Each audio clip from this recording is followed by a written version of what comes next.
If you're a developer in 2025, you've probably heard of GitHub Copilot, but have you tried Cursor AI? Both claim to be the best AI coding assistant, but which one actually makes your life easier? Stick around, because we're breaking down the key differences between Cursor AI and GitHub Copilot so you can pick the one that fits your workflow. Before we dive in, don't forget to like this video and hit the subscribe button for more dev tools, AI comparisons, and coding tips. Let's start with GitHub Copilot. Powered by OpenAI, Copilot integrates directly into your IDE, like VS Code, JetBrains, or Neovim, and suggests code as you type. It's fast, solid, and trained on a massive dataset of public code. It's great for writing boilerplate, small functions, or even full classes. If you need a tool that blends quietly into your editor and just helps you move faster, Copilot does the job well. Now enter Cursor AI. Cursor is a full AI coding environment.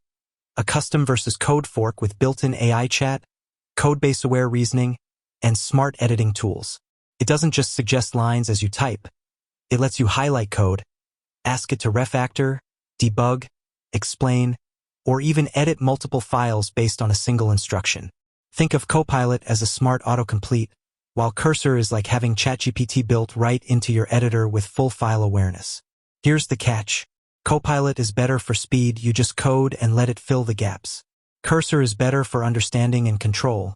It's made for devs who want deep AI help with projects, not just suggestions.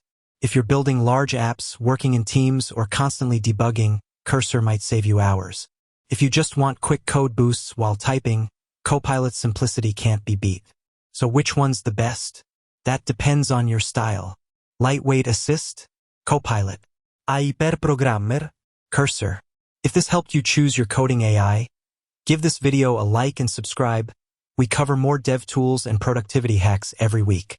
If you found this video helpful, give it like and hit subscribe button and press bell icon for more tech videos like that. And if you faced any issue, you can comment down in comment section. I will help you.